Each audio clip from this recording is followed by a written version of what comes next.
All right, Shalom. First off, I want to start off by saying all praises, honor, and glory is due unto Yahweh by Hashem Yahushai by Hashem Rakakadash. It's all praises to the world calls God, whose true name in the Hebrew is Yahweh, by Hashem meaning in the name, and Yahushai being the name of the only begotten Son. Also want to say double honors to the elders and apostles with great millstone and peace and mercy to the elect preaching his word in truth and sincerity. I'm the brother Tazabah on Great Millstone, Arizona Camp Lord Will with another video to edify. And I wanted to go in on, the walk that we have in this faith. Right? And Matthew 7:15 goes into it, just right. And it says, no, that's not the right one. Matthew 7:13, so like, yeah. It says, enter ye in at the straight gate, for wide is the gate, and broad is the way that leadeth to destruction, and many there be that go, which go in thereat. Because strait is the gate, and narrow is the way which leadeth unto life, and few there be that find it. Right? So this is what was commanded by Yahushai. We're not to seek the path of least resistance, because the path of least resistance is in this world is a path of death. Right? It's easy to go the simple route and to go against the commandments in this world, because this is what this world props up. That's why you have celebrities that get their celebrity off of wicked things. Kardashians off of making sex tapes, right?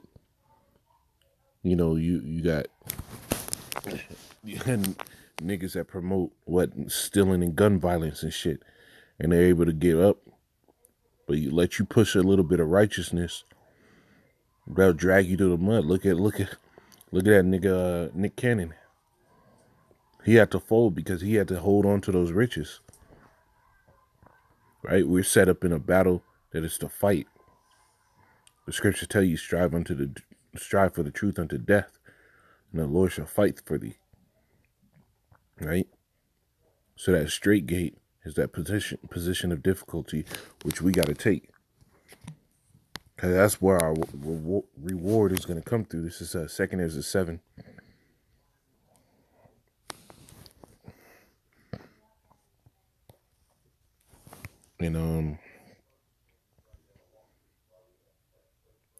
And 6, it says, there's also another thing, a city is building and set upon a broad field, and is full of all good things.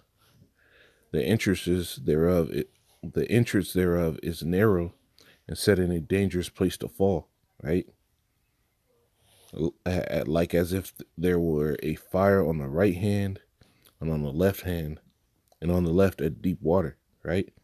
It says, one path between them both, even between the fire and the water, so small that but one man could go there at once. Right? And this is what the representation of walking is straight and narrow, and being of the truth is likened to. Right? A tightrope on each side, where there is a place to fall is danger. Right? There's no leaning too far left. There's no leaning too far right. You're going to do a balancing act to get to what? The reward. And the Lord said what? He is a rewarder to them that diligently seek him. Right? He is not an unrighteous man to forget your works and labor of love. And to stay on point as best of your possibility. That is a work and a consistent labor of love. Right? So you're going to have to go through turmoil. You're going to have to go through afflictions. And your mind's going to be plagued. What you feel isn't right, you're going to have to fucking battle that. But when you come off on the other end, even in the time of Jacob's trouble, right, you're going to sit there and have to fight that battle to keep that integrity. And that is, let me get this.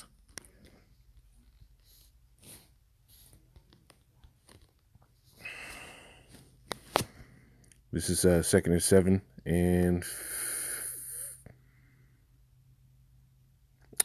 57. It says, then answered he me and said, this is the condition of the battle which man that is born upon the earth shall fight, that if he be overcome, he shall suffer as thou hast said. But if you get the victory, he shall receive the thing that I say.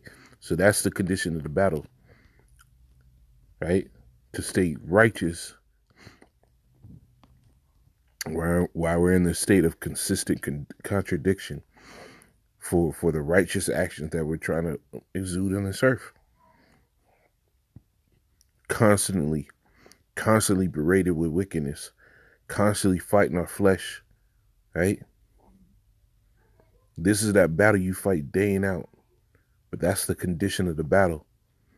That if you overcome, you shall receive those promises that were written. But if you're overcome, you're going to be destroyed in that fire or that water. Whichever way you fall, you're going to get it. But this is that condition of the battle. You're not going to get away from that. So back in verse 8, it says, "In one path between them both, even between the fire and the water, so small that there could but one man go there at once.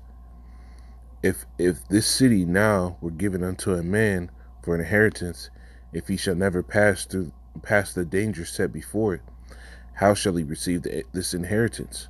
Right? So if you're not willing to go through that fire, if you're not willing to go through that trial, right?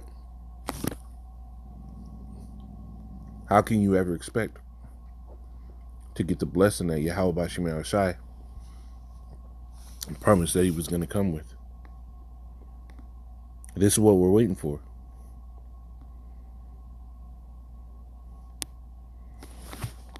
Right? So, this is Romans 14. I got to bring this one out because within this walk, every man's going to have to strive for his own prize. Right? We're all working for the same goal, but every man has to do this on their own. Right? You might get some encouragement. You might get good advice. You might have some counsel, but ultimately you're going to have to stand alone. As we just read, one man, there could but one man go there at once. This is Romans 14 and 22. It says, Has thou faith? Have it to thyself before the Most High. Happy is he that condemneth not himself in the thing which he alloweth. Right? So if you have faith, have it for yourself. Right? Ultimately, that's your goal, is to build up your faith for yourself. Right? You want to prepare your body, your members, your mind. Right? And in the midst of that, if you're able to sit here and spark some inspiration in another brother, that's good. But ultimately, you got to build up yourself to be able to go in that battle. Right? Because it said,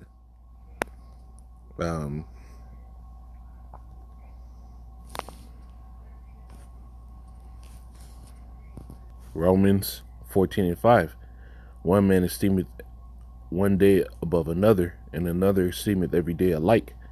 Let every man be fully persuaded in his own mind. You got to have that full persuasion in your own mind, right? You got to know and believe, right? This is Galatians 6 and 4. It says, but let every man prove his own work, right? And then shall he have rejoicing in himself alone and not in another, right? Because when you've done everything you can to do to stand, when you've put forth that righteous effort, when you've read, when you've studied, when you prayed, you fasted, right? You've done all those great works, right? And the Lord brings that increase, right? It shows you that the Lord is working with you. That's what you're going to want in that day, to understand that the Lord is working with us,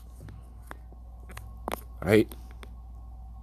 You got to be able to stand on your own, because all of us are going to have to go into that fire by ourselves at the end of the day. Every man is going to have their trial, but going through it is necessary because it's written. Let's get that. Acts 14 and 22, it says, confirming the souls of the disciples and exhorting them to continue in the faith and that we must through much tribulation enter into the kingdom of heaven. So that's that narrow place. But going through it is necessary, right? We're coming to the times now where we got to build up our minds and have it in our minds to go through that tribulation, because the reward is on the other end. And we are not of those that draw back, as it's written, right? But just a quick lesson, Lord willing, was edifying. I'm going to say, Kal Halal, Yahweh Ba'ashim Yahushai Ba'ashim Karkadash. Double honors to the elders and apostles of Great Millstone. Peace and mercy to Hopeful Shalom.